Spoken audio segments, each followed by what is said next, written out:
เอากราบทักทายสบายดีเด้อสบายดีพ่อแม่พี่น้องว่าพี่น้องอยู่ฝั่งไทยฝั่งลาวและต่างประเทศก็ยินดีต้อนรับพ่อแม่พี่น้องเข้าสู่ช่อง YouTube บ่น้อยบรรณาเด้อนี่บ่น้อยก็สิมาหาไม้เฮ็ดลูกติ้งให้พ่อแม่พี่น้องได้เบิ่งอันนี้คือบ่น้อยสิตีหรือว่าพาไม้ตีทับไม้หน้าเศร้าหาคูณเศร้าหายาวเม็ดเศร้าพี่น้องเอ้ย โอเคให้พ่อแม่พี่น้องไปเบิ่งทำกันพี่น้องเอ้ยเดี๋ยวบ่น้อยสิอ่าให้มันไวขึ้นจักหน่อยนี่แหละไม้นี่ก็บ่แม่นไม้แข็งพี่น้องเอ้ยก็บ่แข็งเกินแล้วก็บ่อ่อนนี่เป็นงานสั่งของลูกค้าทางภาคเหนือทางอ่าสุดประเทศลาวพี่น้องเอ้ยภาคเหนือบ่น้อยก็สิซอยตกแดดนี่พี่น้องเอ้ยแต่ก็เดี๋ยวสิให้พ่อแม่พี่น้องเบิ่งบ่น้อยซอยอ่า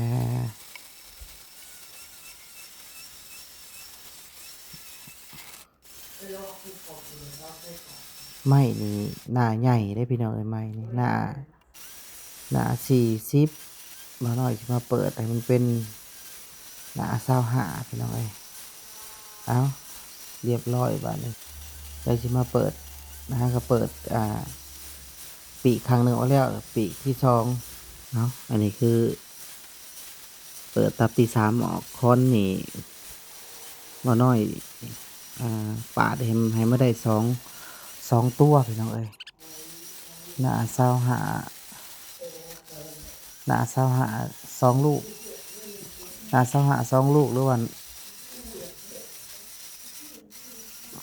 เราก็สิซอยไปเรื่อยๆม่วนได้พี่น้องเอ้ยซอยไม้ก็ได้ว่าน้อยก็เฮ็ดมานี่ก็แต่2014พี่น้องเอ้ยซอยไม้แล้วก็เสียนไปเสียนหรือว่าไปกึ่งบ่น้อยที่แรกก็บ่น้อยก็เสียนเฮียนเสียนจบ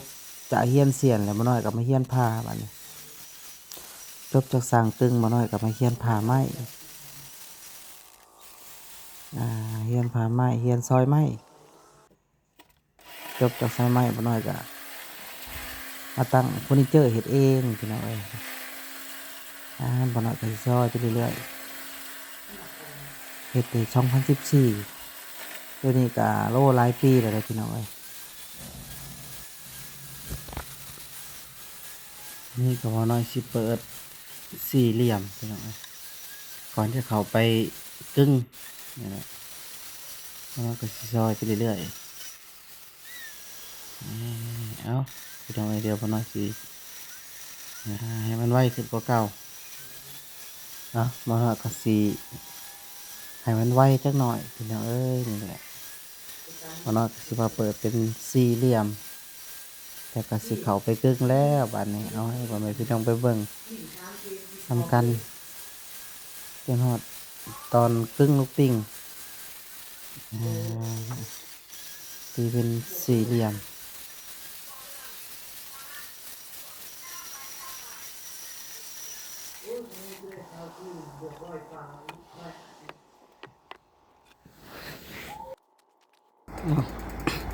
เอาพี่น้องหลังจากพาแล้วกับบ่น้อยสิพามาเบิ่ง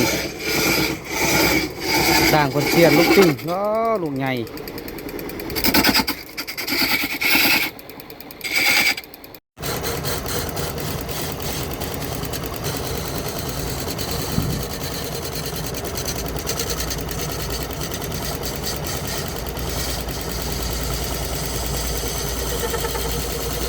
อันนี้คือลูกติ้งใหญ่เด้อพี่น้อง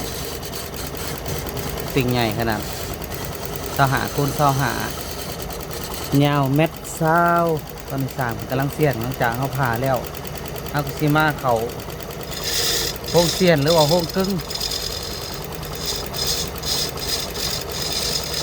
มาหน่อยก็เลยบริถ่ายครับตอนต่างบทเสียนแรกๆหลังจากเสียนแล้วก็สิคัด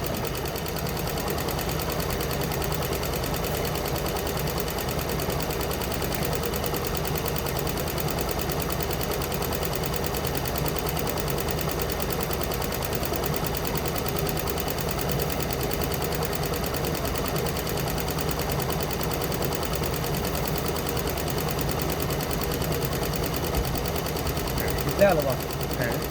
คัดเปลี่ยนแล้วคัดเป็นรถคัดไหม โอ้เต้นบ่คัดก่อนก็ได้คัดก่อน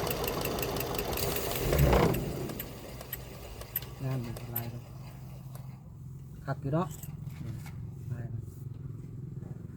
กับเสียเหลี่ยมลายเสียยางไม่ได้ครบแล้วเนาะ ลงอีกป่ะ ลงได้บ่ลงได้บ่ ได้เยอะ มีก็ลงอีกนิดให้มันเสมอกับตัวนี้ให้มันปาดมันให้มันทำสับกับตัวนี้ให้มันแหลมคือกัน ชิวติว่ายังว่ามันคือกัน จังวะ ตัวก่อนเห็ดไปตัว เดี๋ยวนี้บ่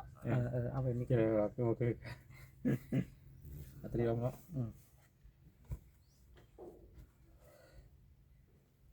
ต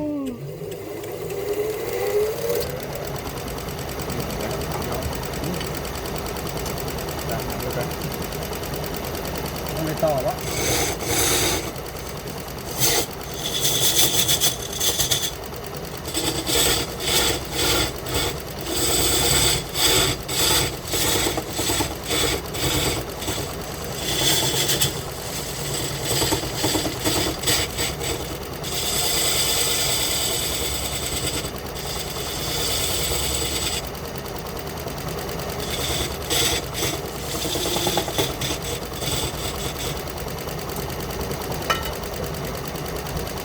มันลูกใหญ่เสียดยากจังเลยเนาะอันนี้กดแล้วพี่น้องเอ้ยลูกนี่นี่ใช้เวลานี่เสียดนี่อย่าทอดชั่วโมง มีกษัตริย์ ชั่วโมงหนึ่งลูกนี่พี่น้องเลยรวมเสื้อผ้าทั้งยังคุณ2 ชั่วโมง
อันนี้เอาคัดกระดาษทราย เกี่ยงก่อนต้มข้าว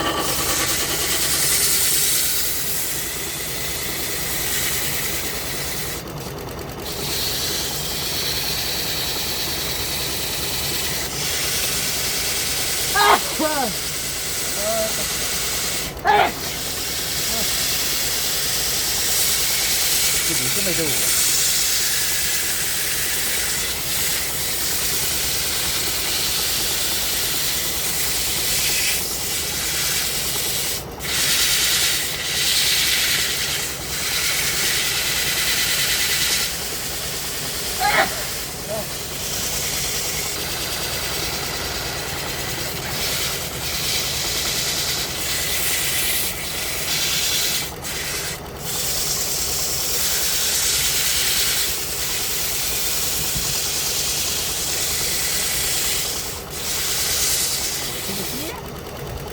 เกี่ยงเลยเกี่ยงเลยจุกมาบอกใส่ต้นใส่ไม่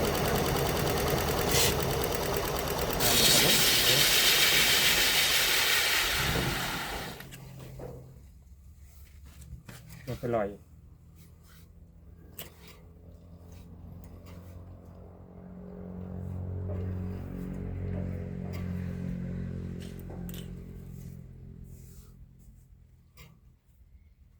อีกวันหนึ่งคัดอีกวันหนึ่งก็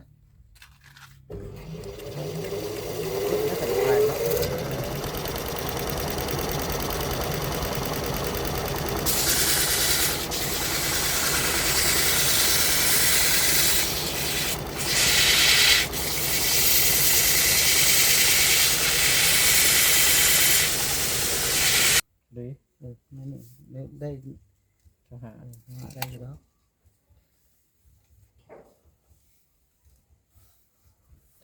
จบ กรุบแล้วบัดนี้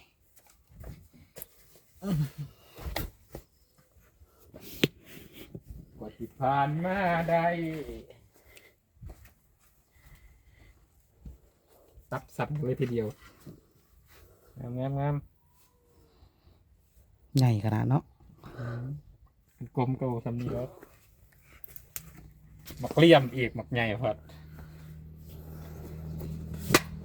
เนาะ ของลูกค้าต่างแขวง จัดส่งตามระเบียบ อยู่ภาคเหนือของประเทศลาวได้พี่น้องเอ้ยแขวงโลน้ำทาติดกระพงสาลีส่วนบ่น้อยอยู่สวรรณเขตอยู่ภาคกลาง ป้อไกลกัน1,000 กว่ากิโลได้นี่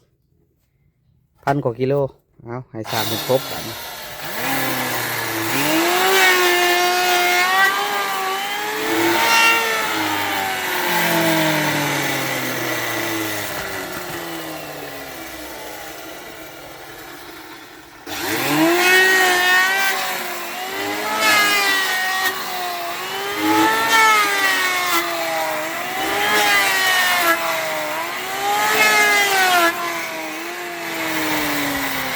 ได้เนาะ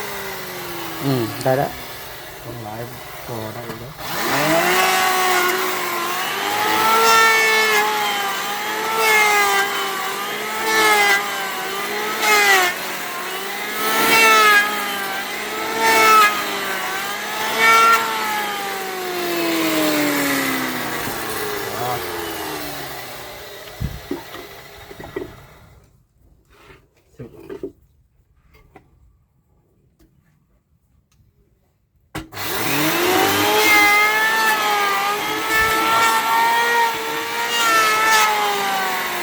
ตักอะไรพวกนี้ เอา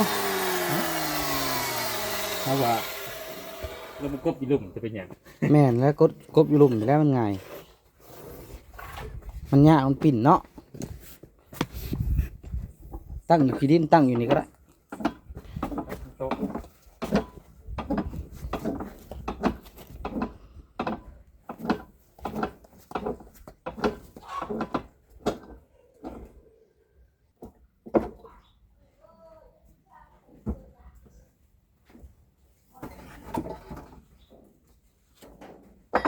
แค่ไหนนอน